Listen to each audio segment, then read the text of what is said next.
Previously on Libel the Bible. I feel out of sorts. I'm forced to tell a story to clear myself of sexual assault charges. We learn about the love affair between Jonathan and David. David's greatness makes Saul insecure. David collects hundreds of Philistine foreskins. Saul attempts to kill David numerous times. David concocts a plan to prove to Jonathan that Saul's trying to kill him. King Achish asks if David saw a sign on his front lawn that said, "Wanted Israelite storage." And now, episode 79 of Libel the Bible.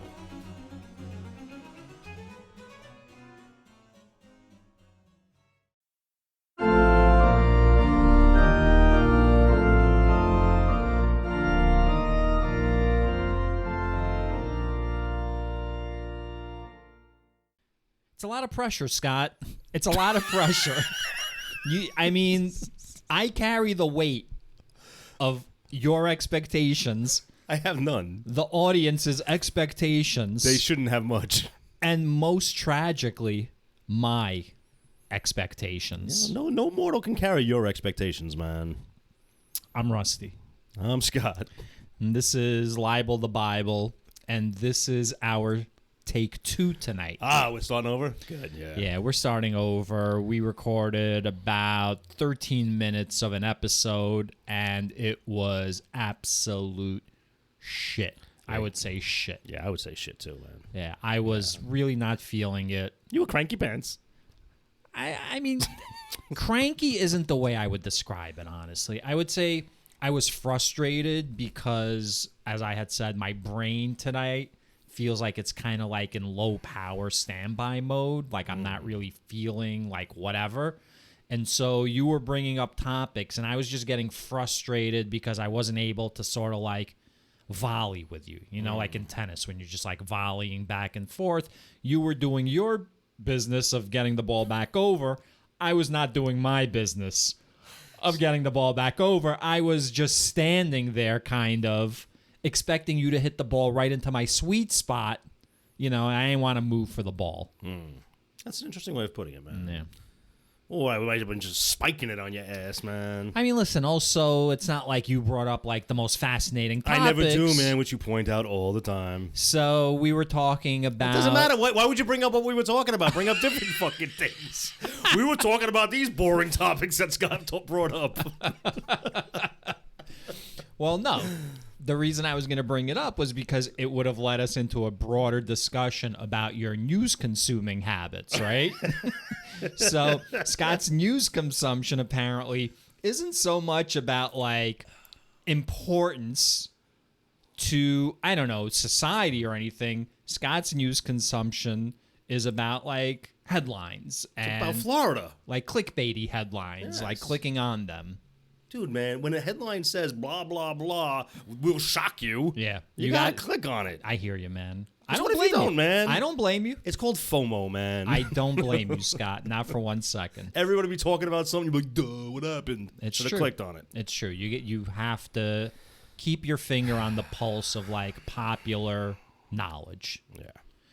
So we had a discussion about some Florida guy that shot up his pool boy or attempted to shoot up his pool boy. Because he was scared. Yeah. I brought up the coup in Russia. Scott got offended because he thought I was trying to one-up him. I really wasn't. I did not. This is all in Rusty's head. Then this is the spiral Rusty went down. Then we got into like the Bible for a little bit, but I was really like not focused or paying attention because my brain, again, is just not like focused and thinking right now.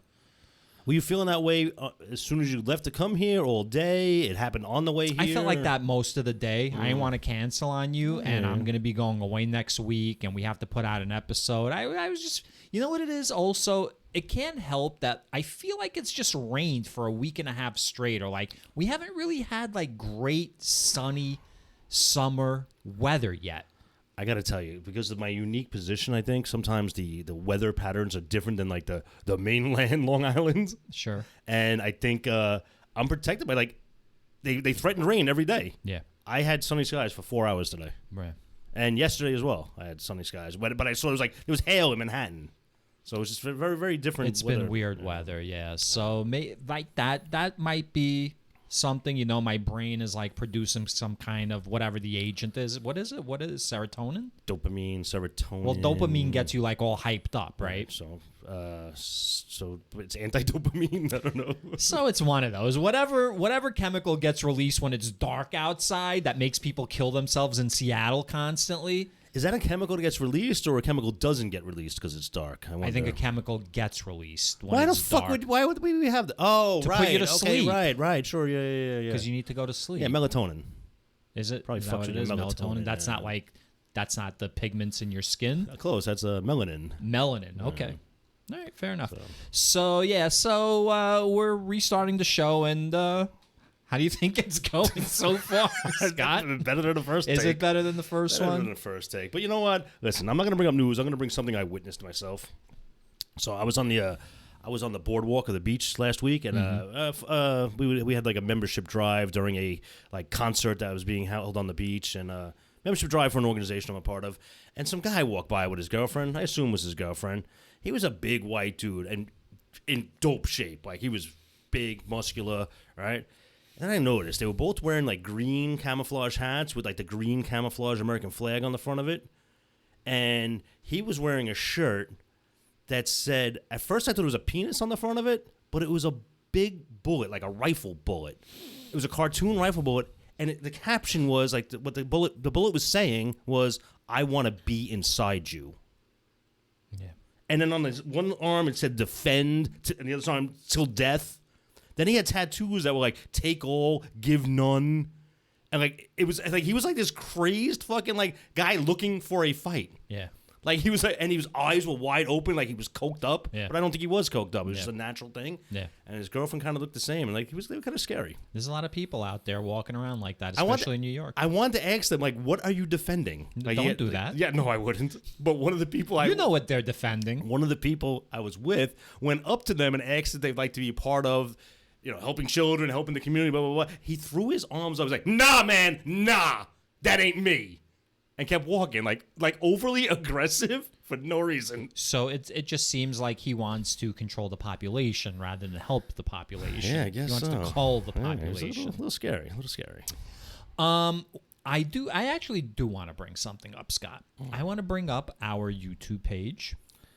I want to say that in all likelihood, our listeners have been going there and subscribing to our YouTube page. So I want to thank our listeners for that. I also want to thank our listeners for leaving us feedback. Ooh. Okay, so we have been getting some feedback, and there's going to be some feedback I'm going to read you now. Okay, you can dissect the feedback. Are we still considering maybe an entire mailbag episode? So, I'm not. Okay.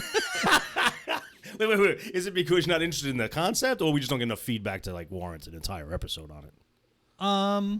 I just haven't really thought about it. I usually like your suggestions. I dismiss them I get it. out of hand immediately. I'm just going to start suggesting more and more, so eventually something will stick. Okay. Go ahead. I see you want to read. So here's my question to you. I'm going to read to you the last paragraph, and then I'm going to ask you a question. The last paragraph doesn't give away anything, okay? All right.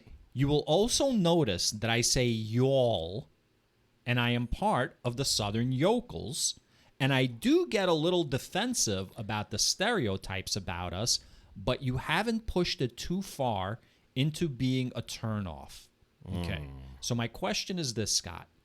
Should I read this using a Southern accent, or should I just read it straight? I'm going to leave it up to you because you seem to be a better judge of what the audience wants. It's funny you say that. Okay. Because one of my notes here was Rusty talking like a Southerner. Like I was wondering like how I feel about that. Man. Okay. How do you feel about that? I feel it's funny as fuck. But I also feel like, would we do that with any other group of people? Would we like use a funny accent? We make fun of Italians like in New York, like like the typical like New York accent. I've done German accents. I feel like yes, I feel like absolutely.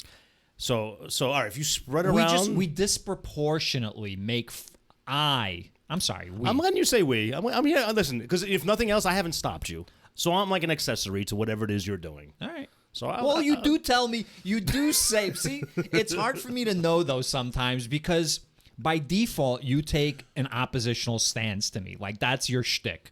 My shtick is to be a caricature of myself, and your shtick sometimes is to be like oppositional to me no matter what. Like you're No, it's not. It's not. No. Right.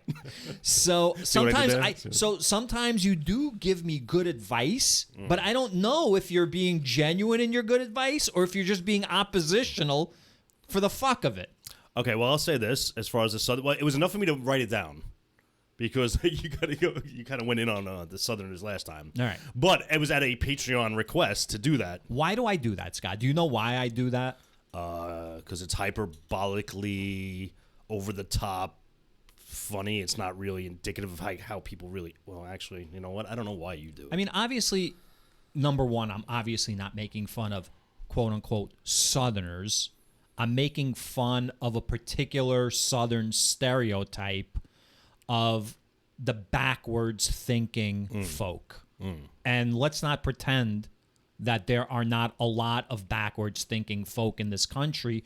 And just to prove that to you, just in recent memory, Alabama almost voted in like a child molester. What? Because he was running against a Democrat for senator. Don't you remember that guy who was dating like high school girls when he was like in his 50s? I forgot his name. You don't remember this? My uncle Joe.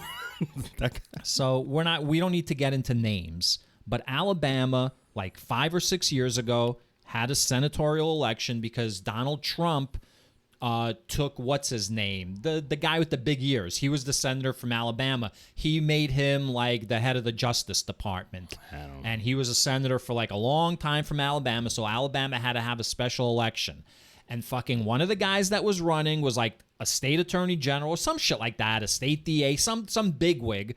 And as the campaign was going on, it came out that he was basically like a fucking child molesting pedophile. And the final vote was like 50.1% to 49.8%. So just by the skin of their teeth, they voted in the Democrat just by the skin. You know what I'm saying? So that's what it takes for a Democrat to win, barely by mere fractions of percentage points. So when I do the Southern accent, those are the people I'm making fun of.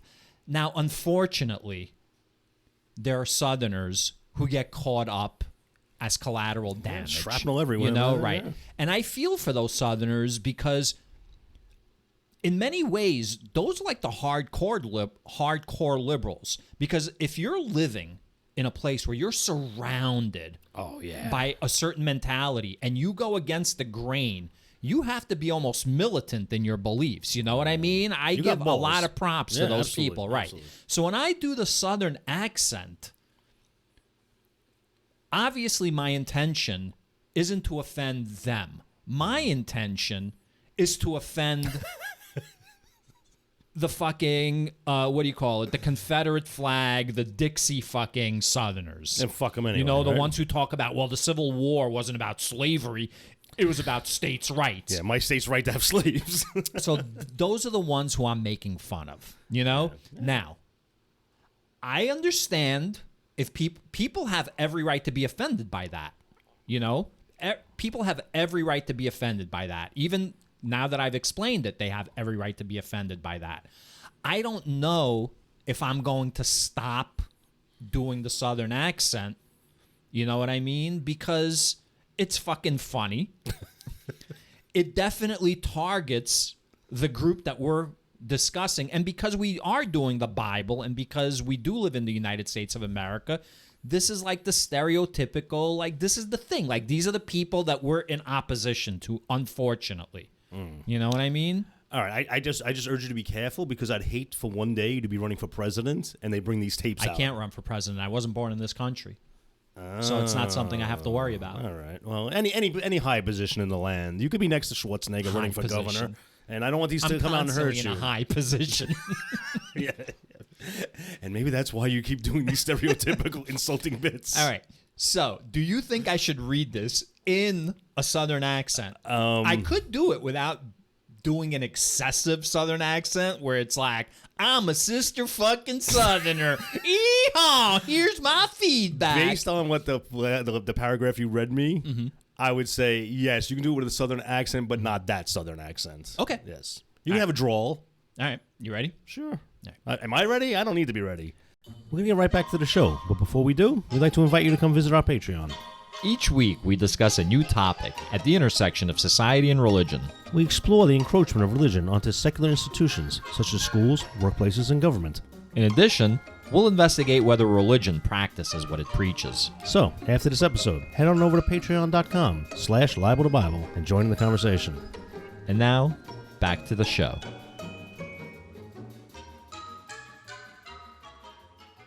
So, I think this is a lady. I'm not going to give you her real name because she subscribed to our YouTube channel. This is a comment on YouTube. Why would she give you her real name? I don't think she knows. her @ on YouTube, which is public, so you don't need to read that. What do you mean? It's public. I'm not reading anything private. So it's @ @IoDenev, okay? And here's the comment. Hi there.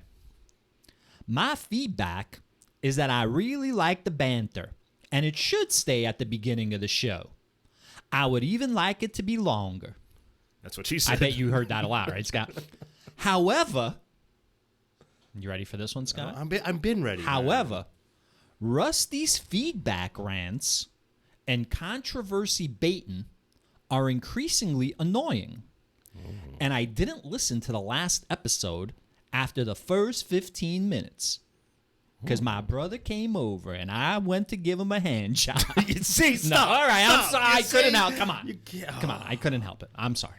All right. I thought she was going to say my brother came over and I had to stifle it because I'm in a place where I'm in a hostile territory. So here's the thing. One, take something seriously, man. Rusty's feedback rants. Okay. Read the whole thing and then dissect it, man. I want to hear the whole thing. No, let's dissect this first. Rusty's feedback rants and controversy baiting are increasingly annoying, and I didn't listen to the last episode after the first 15 minutes. Is this part of the same thing, or are these two separate things? My feedback rants, I completely understand. She's talking about one piece of feedback. It's not feedback rants. It's that one show, which, by the way, I listened to that show. It's fucking gold. I haven't gotten to that. It's yet. gold. It's a great episode. Okay. So I would respectfully say to her that I understand that maybe like it became annoying for her, to listen to that. But the dynamic between you and me during that show was fucking amazing. Wait. So what you just said was, if you're gonna get mad at me for my stupidity, you better get mad at Scott too. No, don't do that. No. You were on the audience's side. Okay. That's the dynamic. It was kind of like a who's on first like situation. Okay. All right. So the feedback rant she's annoyed by and controversy baiting. That's what I don't understand. Controversy baiting. What do I bait things like? Does she mean that I'm? Okay. Disingenuous? You're doing it just for disingenuously reading the feedback, or she's annoyed by me reading feedback and then controversy baiting with when we talk about like current event subjects. Because honestly, I don't think I controversy bait in current events. Like I state my actual real opinions. When I'm reading feedback, I'm obviously, and I said it last episode, I think, I'm obviously like elevating my feelings. I'm letting my id sort of take over, like I'm trying to be funny. I'm trying to walk the line. I'm trying to be entertaining.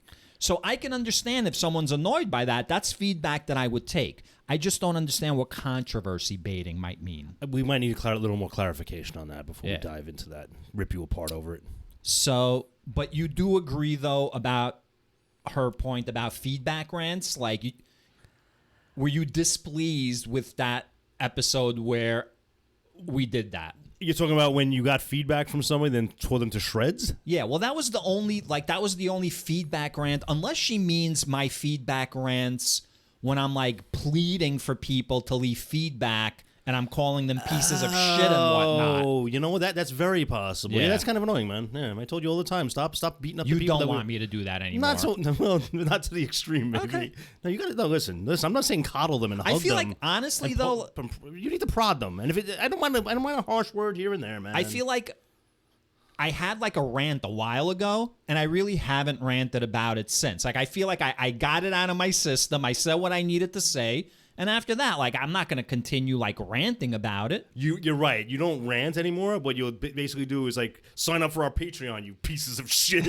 Like, you don't rant. All right, that's you just true. call them pieces of shit. So really, if you're listening to this, Io Denev, maybe some clarification, like, you know, like what specifically are we talking about? It's all right, Scott.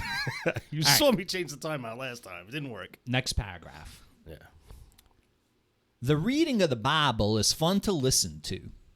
Y'all have very good chemistry. I have more experience with biblical analysis than y'all do, and sometimes I want to yell at the show about something that you don't understand. But I also know that part of the point of the show is how inexplicable the Bible is. I like that. You will notice that I say y'all, and I am part of the Southern Yokels. And I do get a little defensive about the stereotypes about us, but you haven't pushed it too far into being a turnoff yet. Yet. So I responded. You're going down. Wait. Let's finish. You're going down that road, man. You haven't done it yet. But for as mild as she is, there's some people I'm sure that feel you have gone too far. Oh, 100%. But those are the people that you want. You kind of want to. She's probably in an environment where she's like, she would probably want to bring the masses into our flock, but she's maybe can't because wait, you listen to these fucking Northerners talking shit about us like this? Right. What the fuck is wrong with you? I am divine. I mean, look. Io divine. What's her name? Io Denev. Divine Denev. Io Denev. There's a fine line between constructive criticism, right, and absorbing constructive criticism, which I think, for the most part, this is. Yes. This is the kind of criticism that I'm looking for. I'm not looking for like an argument about like what they consider a trans flag. You know what I'm saying? Like that's like personal opinion shit. This is excellent constructive like criticism. Okay. But I would not poo-poo that feedback either, because that means they're listening and they want to talk about the topics we're talking about, and I don't mind that. That's fine, but that's a whole different post then. That shouldn't be under the heading of here's like show feedback. It should be under the heading of here's my dumb opinion. Yikes, Okay. yikes. So she understands that you're going after a single feedbacker, right? Like with those comments. I hope she understands that, because I've never once ranted about feedback except for that one piece of feedback. And it was because I knew that person, and it was because I have a history with that person, and because that person's feedback wasn't genuine, actual show feedback as much as their like annoyances with like their disagreements with my stances on things. Okay? Like, we didn't really get feedback about the show itself. But getting back to this piece of feedback, there's also a fine line between constructive feedback that you can take and utilize and a difference in sensibilities. So in other words, if we received 100 pieces of feedback and all 100 pieces of feedback tell me one thing, that's a pattern that I can't ignore, right? But if I receive one piece of feedback, I also can't treat it like this is indicative of the entire audience and how they're feeling about things. You know what I mean?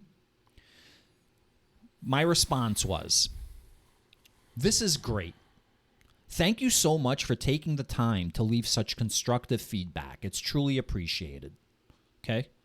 So it's definitely feedback that I'm going to absorb and think about. You know, how can I not think about it? Every time now I'm going to break into like a Southern accent. Maybe I won't break into a Southern accent. So that's the thing. It's like I'm trying to figure out what is the line between being inhibited by feedback and really genuinely trying to understand what the audience wants and weigh that with like what I think is funny. Because a lot of times, I'm going to tell you this, Scott, as every true great artist knows, I don't know any. the audience doesn't always know what it wants until it gets it. And as the entertainer, it's my role to give them what they don't even know they want until they get it. You understand what I mean? I do. In all seriousness. I do understand what you So you have to tell me what you think about her critique. So her main critique was my rants about like audience feedback. I'd like more feedback on that. Like Okay. more clarification on what exactly she was talking and my about. controversy baiting. That I don't see you really doing that. Yeah. But maybe it's the wording that I'm not following. So if you can, we would like, some more clarification, because we genuinely, as we say, will take the feedback and think about it. And oh no, what if she thinks the extreme views that come barreling out of your mouth are just you controversy baiting? She doesn't realize this is how you really feel. well, what extreme views? You know what I'm talking about, man. I don't know what you're talking yeah, about. you know, man. Pretty much everything that comes out of your mouth. So, yeah. So, again, What I'm going to say is this, man. You heard what you just said. You just said that every time I'm about to break into a southern accent, I'm going to think about this. Yo, man, she's a plant by the other side, man. She's living in your head rent free. you think so? Yeah, to change us, to change you. All right. So, let's set the scene. One of the high leaders in the Southern movement has just gotten done fucking his sister, and he's like, you know what? I think we need to do something about this Libel the Bible show. Man, I'm already. No? Yeah, no. It's man. too far? No, I mean, just throwing it out there, I think was enough. Like, now you're going into graphic detail, man. You know what the problem is? Sister fucking. It's like, I've said it too much now, you know? Like, who else do they fuck? I don't know. Their moms, their sister wives. There's a great in this J.J. Abrams reboot of Star Trek when Uhura meets Captain Kirk for the first. Kirk for the first time. Her in a name bar. ain't Uhura, coincidentally. And she's like, "Oh, you're a farm boy. I thought you just fucked farm animals." And he was like, "Not only, like not just." That's funny. Listen, I'm not gonna kink shame anyone. King shame? Kink shame. Oh no, definitely not. So again, before we move on, one more time, thank you so much for the feedback. It's definitely something that Scott and I will discuss. It's definitely something that I am going to think about. But again, if you don't hear a difference, it's not because I didn't consider the feedback. It's really because, again, sometimes it's hard to separate constructive feedback from just general tastes. You know what I mean? Yeah. Yeah, so I would say anybody who wants to leave feedback that actually wants to get up in Rusty's head, rewind this and listen to how this woman gave feedback, and maybe model your feedback in a similar fashion, and maybe Rusty will listen. Sure. Why not? Good job, I.O. Divine. Let's say that. So, yeah. So, you want to get into the Bible? Yeah. Although she says she wants us to keep talking, which is weird because now I'm trying to figure out if she wants us to keep talking, what the fuck does she think I'm going to be doing while we're doing all that talking? Man, she's so molding you already, man. I gotta go into someone. You know what I'm saying? That's what David said. No, who the pole and the honey. All right. So we are on 1 Samuel 22, and the first section is titled David and his followers at Adullam. And when we last left David, he had just gone on the run from Saul. He arrived at some high priest's house to steal some food, steal some holy bread. They didn't steal it. I mean, he lied, so he got it under false pretenses. He said he was under the command of King Saul, and he was going to need supplies. So that's kind of like stealing it. It's not rightfully his. He should have gotten shot 30 times with an AR-15. And so he left with provisions and Goliath's giant sword, not a metaphor. Yeah. So I don't remember if it was on this one or the original. Like, can he wield that sword? Like, how big is that sword compared to David's height? Because Goliath was huge. Goliath was unreasonably large, excessively large. So this sword could be a span in length. a span. So does he have to have it holstered at his shoulder, or whatever? Who cares? Maybe he's just like dragging it along the ground, you know? Yeah. Makes him easy to find, no? Just look for the maybe other things are going to make it easy for him to be found.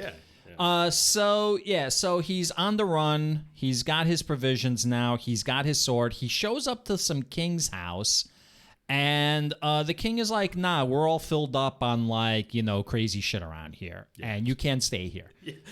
The freak house is full. Get out of here. Yeah.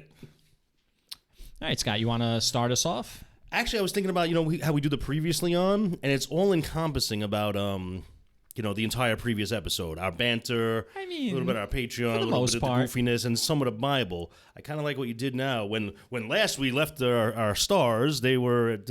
Well, sometimes it's necessary, you know what I mean? Because I'm not really... The previously on can't be, like, a really detailed, like, previously on about everything.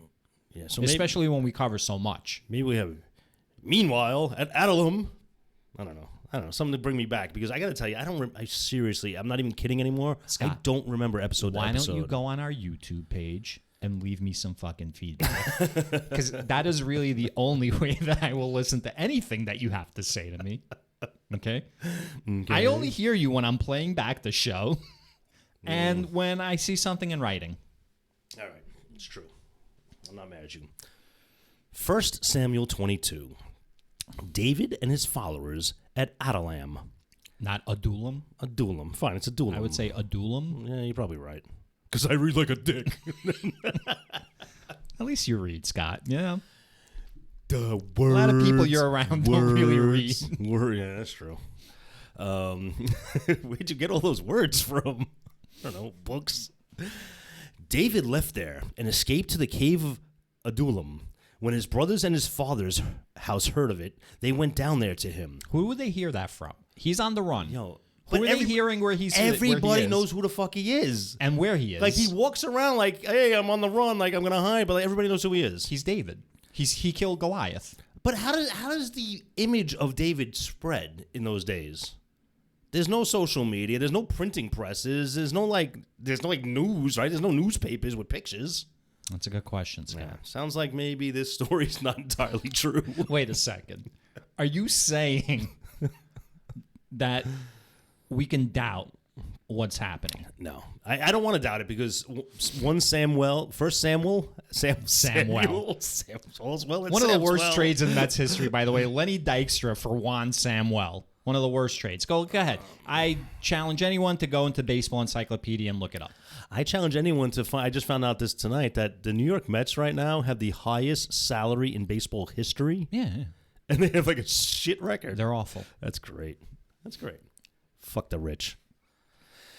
Everyone who was in distress, and everyone who was in debt, and everyone who was discontented gathered to him, and he became captain over them. Those who were with him numbered about 400. This is why he can't hide.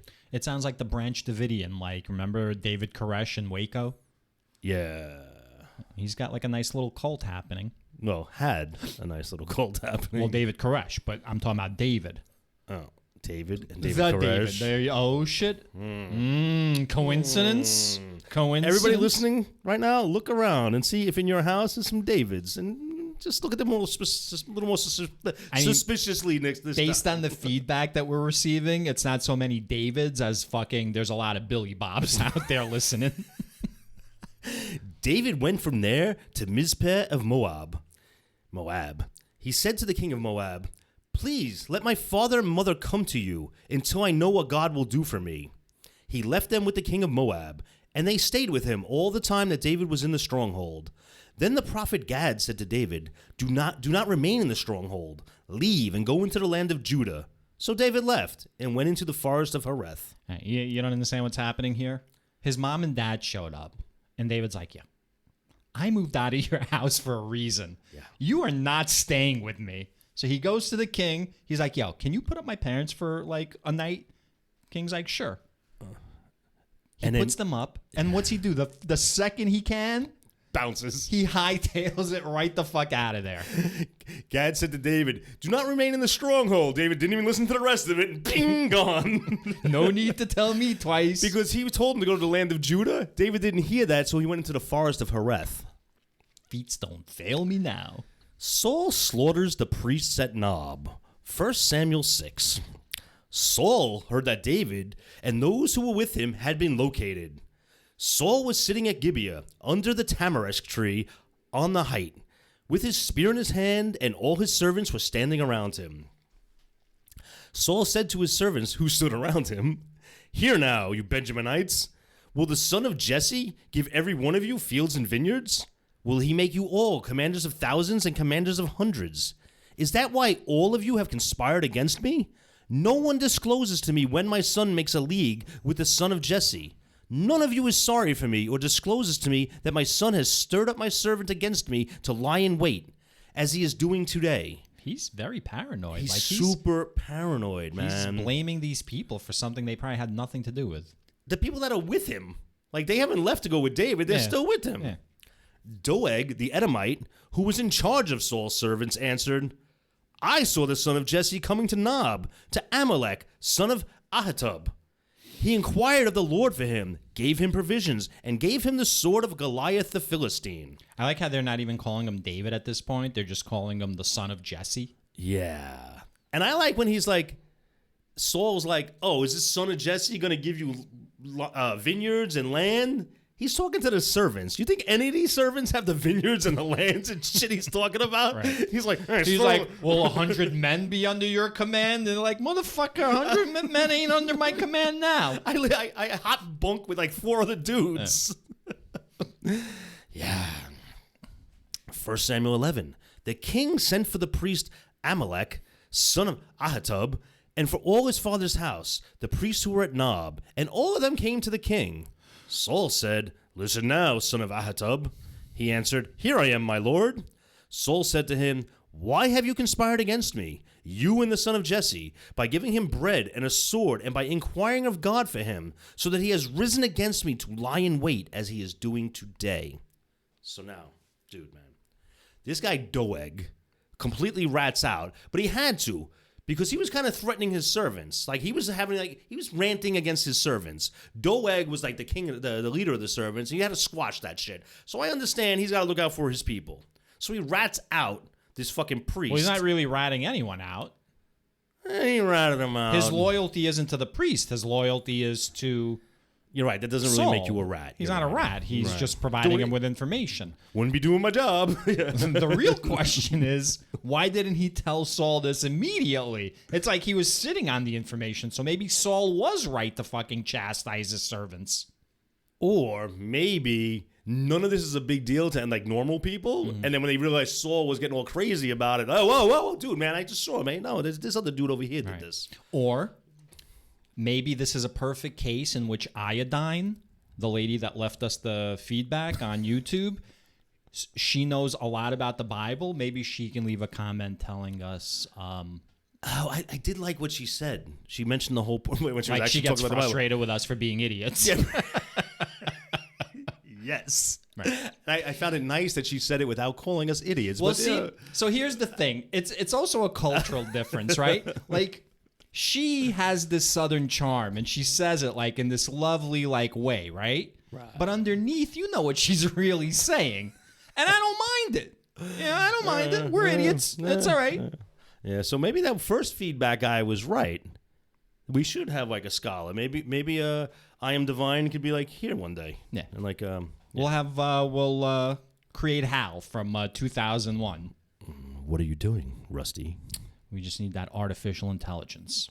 I'm just looking for like natural intelligence. All right. So 1 Samuel 22, the priest that gave like all the provisions to David has been called in front of Saul. Saul's questioning him, "Why did you do this?"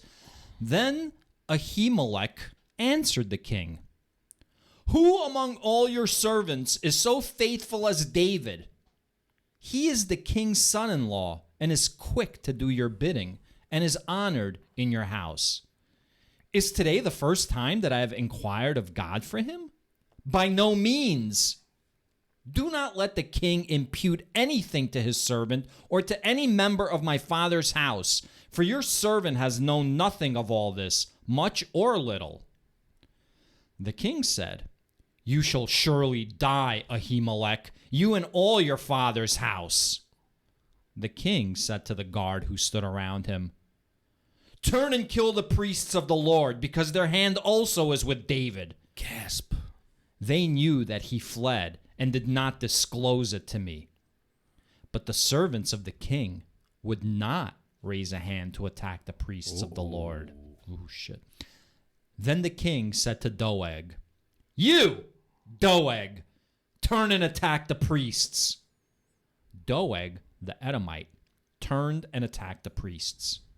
On that day, he killed 85 who wore the linen ephod. Nob, the city of the priests, he put to the sword. Men and women, children and infants, oxen, donkeys, and sheep, he put to the sword. Holy fucking shit. Do you not see what this is? Fuck? This is order fucking like 79 or whatever. Yeah. This is basically Palpatine and fucking Kill Darth the Vader. Jedis. Yeah. Wow. First of all, he talks about David lying in wait. Like, there's no evidence that David is looking to do any of this shit. David just kind of like trying to do his thing. He doesn't want to be killed. He fled to not be killed. He didn't flee to raise an army to attack Saul. Saul's totally fucking paranoid. Don't you understand, man? See, you're going to say it's just Saul. It's just Saul because you're such a fucking Yahweh defender. But I posit that this is all Yahweh's doing. Yahweh has poisoned his heart the same way as in the Two Towers when the wizard poisoned the heart of that fucking king at Helm's Deep. And fucking, he became like a fucking puppet for him, and he was all old and decrepit, remember, until they broke the spell, and then he turned like normal looking again? Vaguely. That's what's going on right here. I was going to say 1 Samuel 22, verse 15, impute. Scott, put that on your vocabulary list. You don't know what impute means. What the fuck's impute mean, man? What, in verse 15? I-M-P-U-T-E, impute. Do not let the king impute anything to his servant. Do not let the king impute. It doesn't matter. Let's move on. I was just making a note for myself. Oh, man. okay. So he turns to the freaking guards, the military, and says, "Kill the fucking priests." And the military's like, hamada. Now, like, loyalty to the king. I don't think they're like hamina Or to the hamina. I priest. think they're like immediately like, we're not going to do that. So, like, the priests are the Levites, right? They're the holiest of the holies. Yes.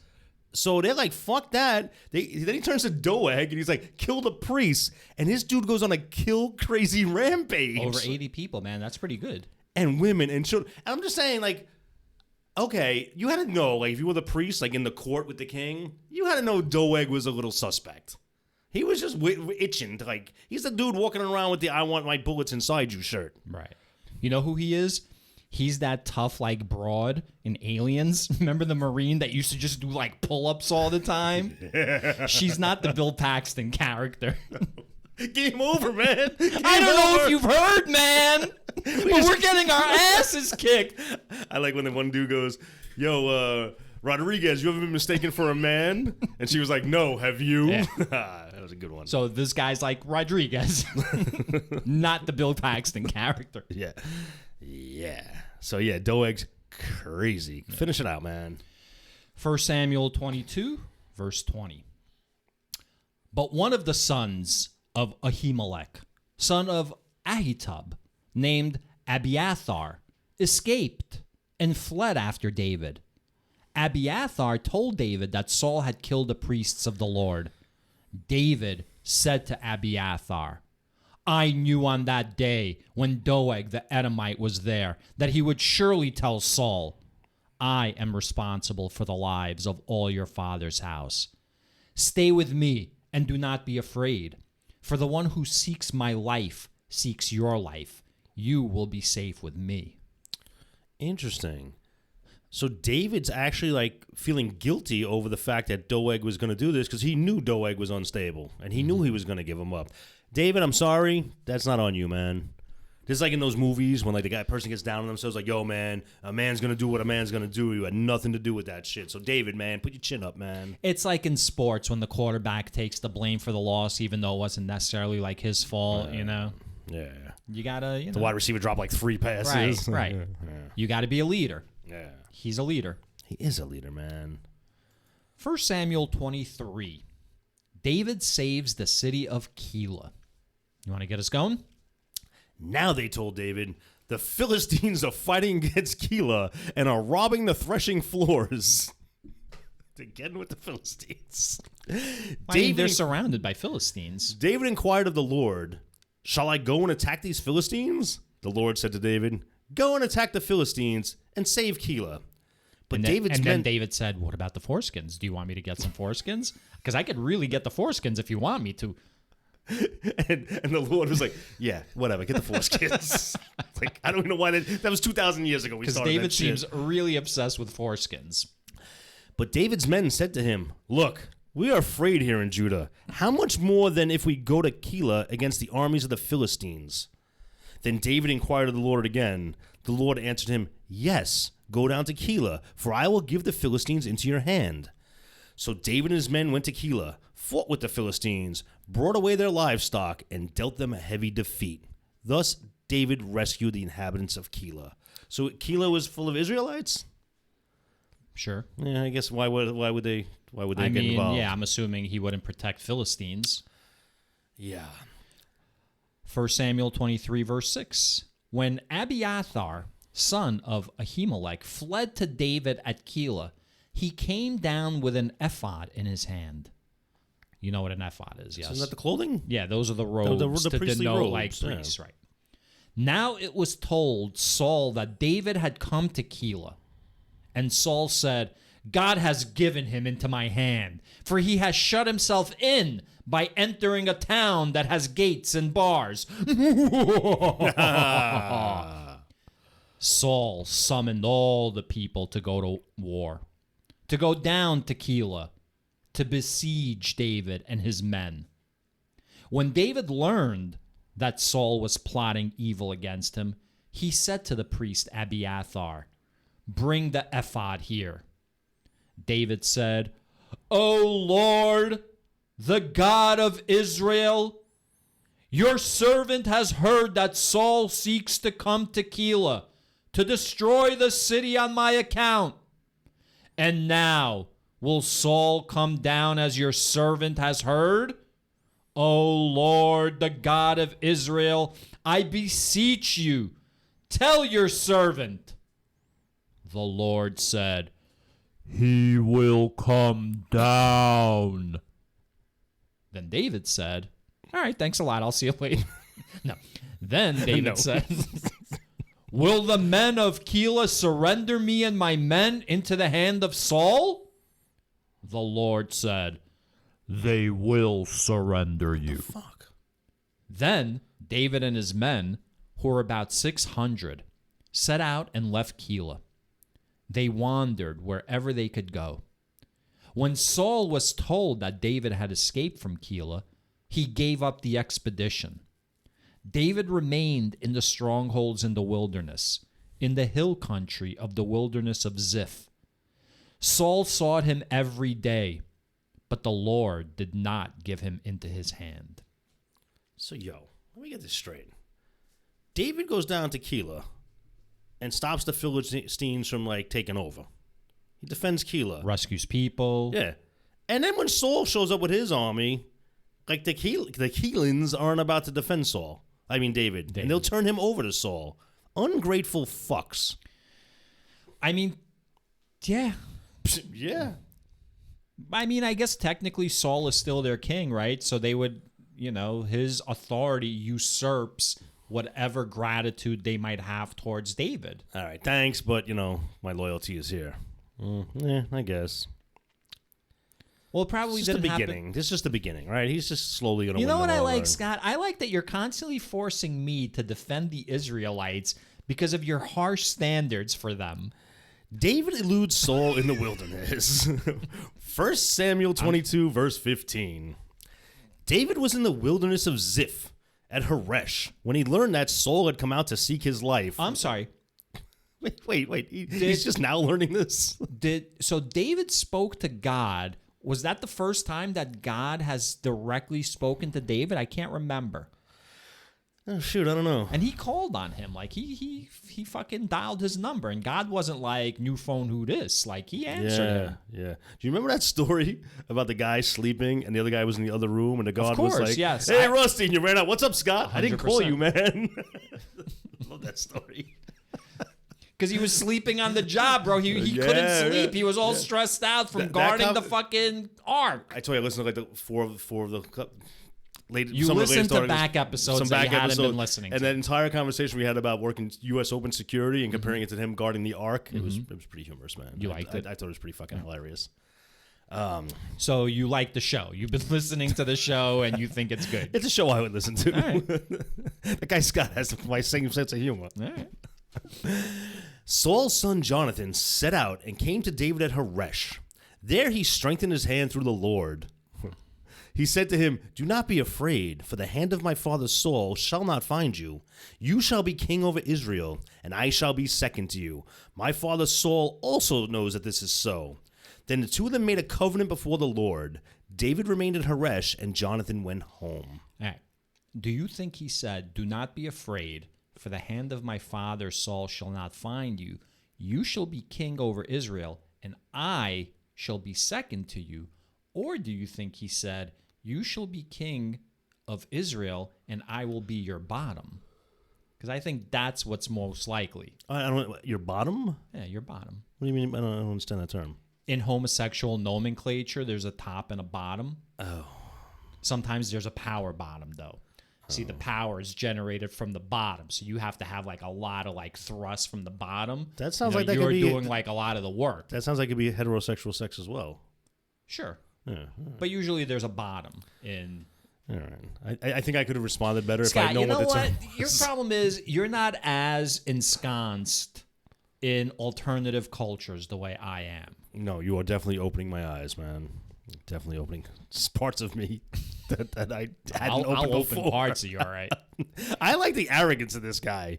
You shall be king over Israel, and I shall be second to you. Easy guy. We're not really there. We're not picking. We're not picking. Right, we're not picking department heads yet. You know what I mean? This guy's like that idiot that tried to overthrow Putin. He's like, you know, "Hey, all right, here's what we're gonna do." That I wish that had turned into something a little more interesting. I mean, it's interesting enough as it is. It's No, all not. interesting, man. Yeah, it's but all crazy, and no one knows what happened. Yeah, it would have been cool if like he marched on Moscow, though. That would have been cool. I have a good theory. Yeah.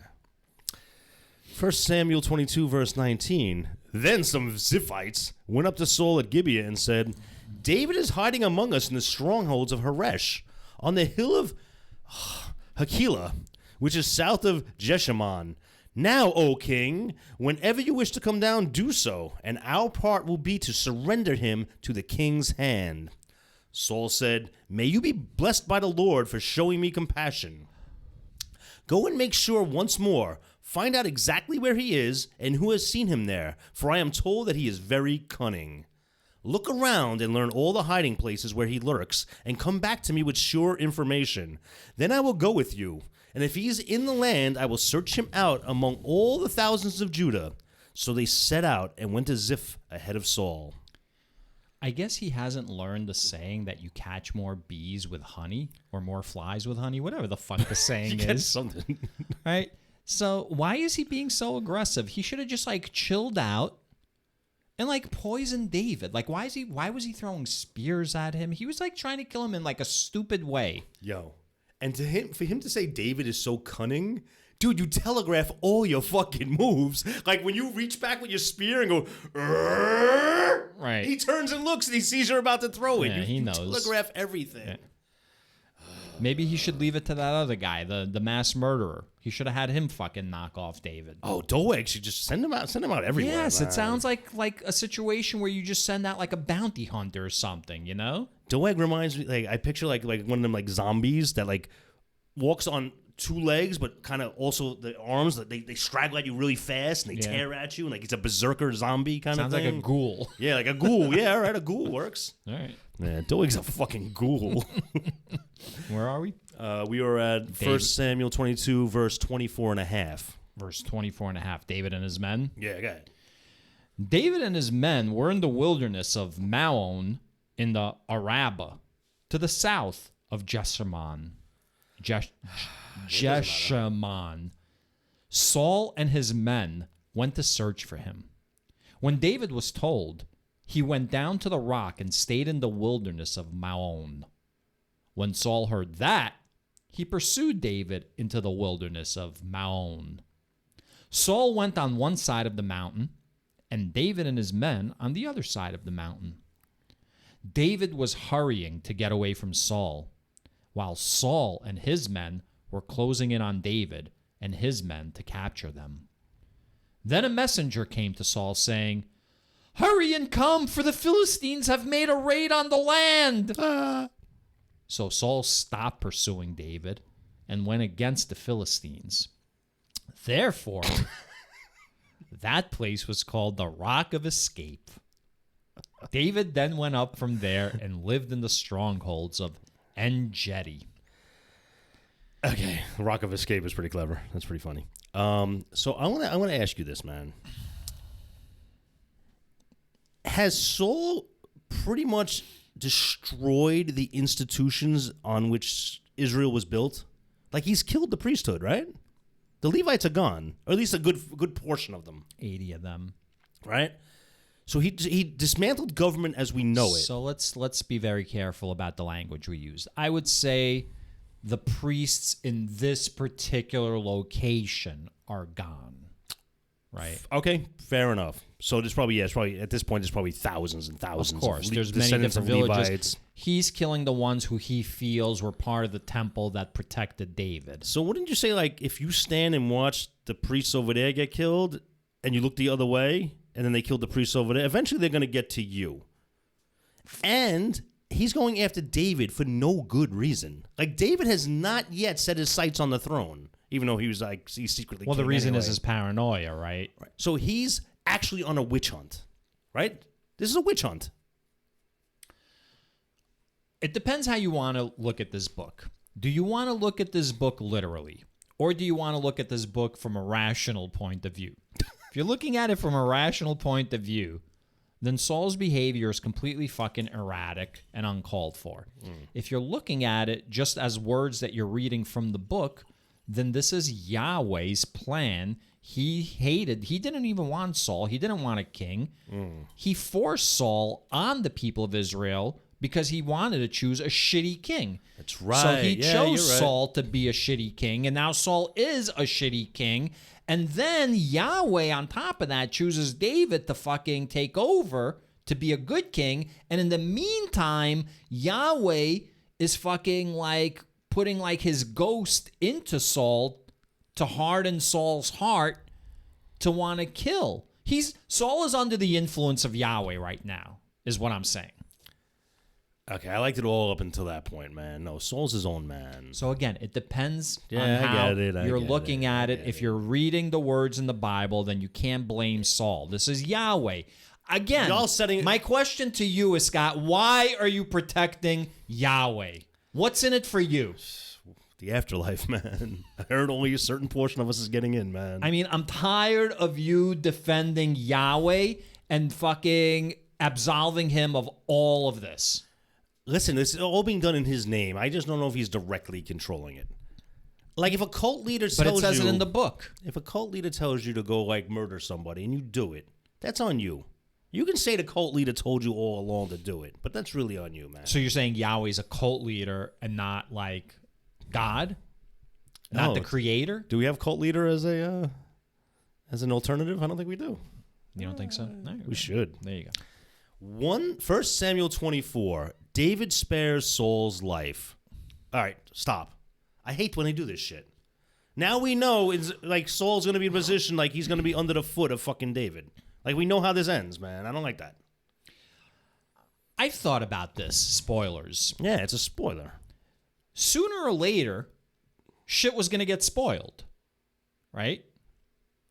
I guess. If you watch or read, you're going to come across what the spoiler is, right? And you're going to be like, oh, shit, right? So maybe your attitude shouldn't be like, oh, fuck, they gave it away. Maybe your attitude should be, oh, shit, look at what's going to happen. And it's the same feeling. Okay. You know what I mean? All right, so I'm going to say, David spares Saul's life. Whoa!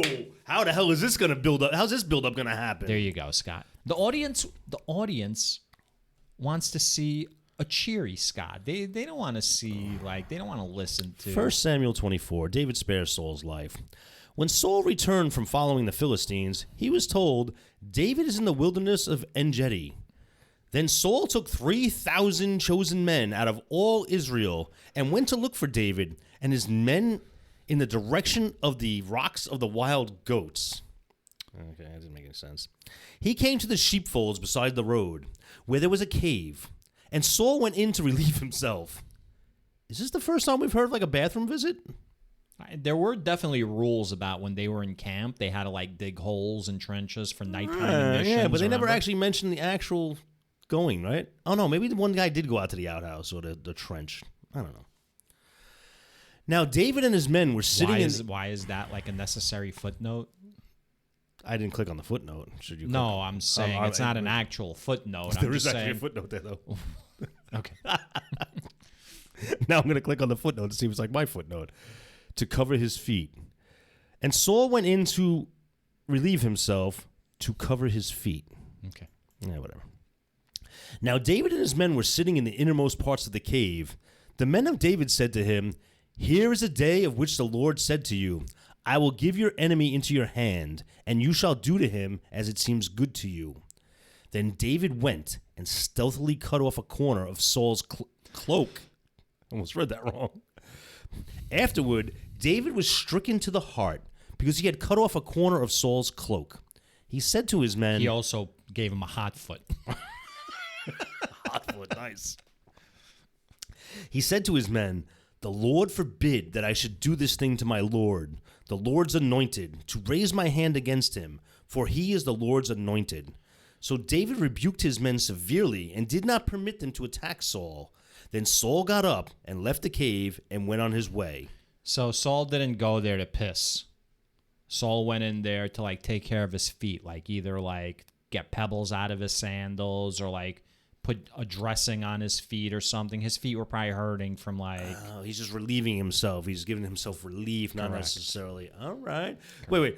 So this cave is so dark that David snuck up to him, got right on top of him, and cut a piece of his cloak off, and nobody was the wiser. Yeah, it's like, it's like those porns where like you're banging like your stepmom, but like your dad and her husband like is in the kitchen, but you're like behind like, a wall. He can only see your heads, and he doesn't know that you're banging like his wife like from behind. You know what I mean? It's like the island in the kitchen. Right. You're leaning against it while you're getting a blowjob. Or you're like at the dinner table together, Yeah. You've had interesting relationships with your stepmom. It's one of those situations. Afterward, David also rose up and went out of the cave and called after Saul. Let me get back to this thing. I like that David was like, because he's only hearing one side of the story as well. So Saul's coming after him, but God made Saul the king. So David's feeling a little weird about like trying to kill the one that was appointed by God. Yeah. But at this point, it seems like Kill him or and be God are killed. on the same like page. I think God's playing both sides of the coin here right now. Afterward, David also rose up and went out of the cave and called after Saul, My Lord, my king. When Saul looked behind him, David bowed with his face to the ground and did obeisance? Obeisance? All right. I'm sorry, where are you? Right before verse 9. The word right before. Obeisance, yeah. All right. David said to Saul, Why do you listen to the words of those who say, It's like David respect. seeks... All right. David said to Saul, Why do you listen to the words of those who say, David seeks to do you harm? Which is to my point. He's never had sights on the throne. This very day your eyes have seen how the Lord gave you into my hand in the cave, and some urged me to kill you, but I spared you. I said, I will not raise my hand against my Lord, for he is the Lord's anointed. See, my father, see the corner of your cloak in my hand? For by the fact that I cut off the corner of your cloak and did not kill you, you may know for certain that there is no wrong or treason in my hands. I have not sinned against you, though you are hunting me to take my life. May the Lord judge between me and you. May the Lord avenge me on you, but my hand shall not be against you. As the ancient proverb says, out of the wicked comes forth wickedness. But my hand shall not be against you. Against whom has the king of Israel come out? Whom do you pursue? A dead dog? A single flea? May the Lord therefore be judge and give sentence between me and you. May he see to it and plead my cause and vindicate me against you. Wow. I like this. And go back up to verse 13. As the ancient proverb says, out of the ancient wicked comes forth wickedness. Out of the wicked comes forth wickedness. I like that. That's like the ancient proverb, there once was a man from Nantucket. Yeah. What I like the fact is that this is like 6,000 years ago, and they're quoting like ancient proverbs, man. Right. I would love someone to turn to them and go, you fucking believe that book? You believe that fucking book? Well, we had like an episode where we read something in the Bible where they were like, back in those days. And it was like, back in what days, motherfucker? You're back in those days. What's the difference between your days and back in whatever fucking days you're talking about? You brought up a good point. Over the last 200 years, days have changed considerably. Change had not occurred, right. Yeah. For 30,000 years, right. nothing Like, what's happened. the difference between 5,000 BC and 4,000 BC? Yeah. Nothing. Different dinosaurs. That's like 1,000 years of time. Do you understand how different shit will be 1,000 years from now? Yo. You know what I'm saying? Like 1,000 years from now. You can't think about it. You can't imagine it. You know how you imagined 5,000 years ago, like what it was going to be like 1,000 years? Just look around. Yeah. And that's what it's going to be like. Exactly what it's going to be like. Yeah. Nobody's going to smell any better. By the way, we're talking about progress. I got to fucking say, this goddamn fucking book that we're reading right now has kept us back 1,000 years. Because Me and you personally? The human race as a whole. Because it prevented true scientific inquiry, in the Western world at least, for a good 500 years, 600 years. Let's say from the year 1000 to the year 1500, give or take 100 years here or there in one direction or the other. You were not allowed to fucking go against the quote-unquote science of the Bible. So if you wanted to study like the universe and objects in space, right, you couldn't say the Earth is fucking revolving around the sun, right? The Earth was the center of the universe, as one example. And so our science, people were not allowed to like study human anatomy. Right? So, like, think about, like, diseases and, like, cures that could have... This goddamn fucking book has kept society back from reaching its full potential. What do you think the percentage of anti-vaxxers are religious people? I don't know. What do you think? So what do you say? 95%? 95%. No. It's all right. I see. So just for iodine, who's listening right now, okay? The critique was aimed at me, but this is what Scott does. I wasn't critiquing you. He's leading me because he wants me to say a number, right? To make it seem like, you know, like I'm the one coming up with this. Rusty, so what did you say? How many Southerners think the earth is flat? Right. 1 Samuel, 24, verse 16. When David had finished speaking these words to Saul, Saul said, "Is this your voice, my son David?" Saul lifted up his voice and wept. He said to David, "You are more righteous than I, for you have repaid me good, whereas I have repaid you evil. Today you have explained how you have dealt well with me, in that you did not kill me when the Lord put me into your hands. For who has ever found an enemy and sent the enemy safely away? So may the Lord reward you with good for what you have done to me this day.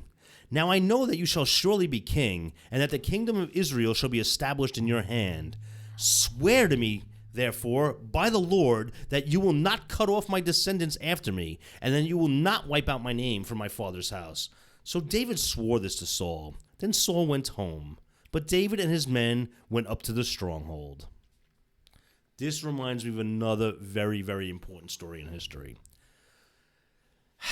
This group of really powerful aliens took Captain Kirk and the captain of a Gorn ship and put them on a planet and made them fight to the death. Mm-hmm. Kirk didn't want to fight. Maybe the Gorn wanted to fight. Who the fuck knows what's in the Gorn's head? And Kirk had him down finally at the end, and he was about to kill him. And then he threw down his weapon. He was like, "No, I will not kill you. I will not kill him. You'll have to get your entertainment elsewhere." and the Organians came and said, "You've demonstrated the advanced trait of mercy. You are better than we thought you were." Mm-hmm. That's what this is, man. But not the lizard person. No, not the lizard person, man. Fuck the lizard people. Fuck the lizard people, man. Yo, if you're a lizard person, chances are you're not cool. Because you have a lizard brain. No, I don't know. Because you're green and reptilian, man. I don't know. There's a lot of reasons why. So I would say normally I would do another chapter. But considering how difficult it was for me to get through like these 2 chapters tonight, I'm going to say that maybe we should leave the next chapter for next time. Do you want to read people the title of the next chapter? No. Fuck that. No. I mean, it's... You know what? Maybe we'll tell our Patreons. It's quite... We're not these normal people. It's quite a catchy title. Yeah, but it's like, next episode. All right, you do it, man. I'll go. All right. Next episode. The death of Samuel. Nice. I mean, we haven't really heard from Samuel in a long time. Like, he hasn't really been driving the narrative. Dude, you realize I looked at it. We both said it multiple times. And every time I read it, I was thinking of Saul when I read it. Yeah. No, this is Samuel. Yeah, what the fuck? Samuel's still around? Yeah, Samuel's still Let me think around. about it. I want to tell you, man. So while you struggled for the last 2 chapters, you recovered well, man. Yeah. You recovered well. And I think when you're at such a low and it's just not going, you were right to pause the first recording, man. Just to finally bite the bullet and just fucking pull that ripcord, man. Bail out. It's funny because I was thinking about our early days of recording and how we would start recording. Like the first, I would say 10 episodes, 11 episodes, we would start recording. And invariably, 15 minutes in, we would always stop it, delete it, and start over because we weren't feeling it. Yeah. But we really stopped. We really were able to, work through that. And when we sensed that we weren't, hitting our stride, we were able to adjust mid-stride. So this is the first time that we've actually stopped a recording in quite some time. Well, I'm glad, even though we've morphed into this better version of ourselves, that you recognize. Well, according not to Iodine, apparently I've got a lot of shit I got to work on. Well, you do, man. No, I'm just kidding. I really do appreciate. No. I really do appreciate. Well, no, I know I do, Scott. Oh, sorry. I'm just saying I appreciate Iodine's genuine feedback. It was really helpful. Yeah. It's definitely something we're gonna consider. The fuck are you laughing at? Nothing, I don't know. You're such a scumbag, Scott. I'm not a scumbag. You are a scumbag. Maybe sometimes. If people only knew what kind of a scumbag... It's funny because they think I'm the scumbag, but if you knew Scott in real life, you'd know who the scumbag is. All right, you wanna close it out somehow? You wanna say goodbye? What do you want to do? No, scumbags don't say goodbye. We just exit. All right, fuck off, everyone.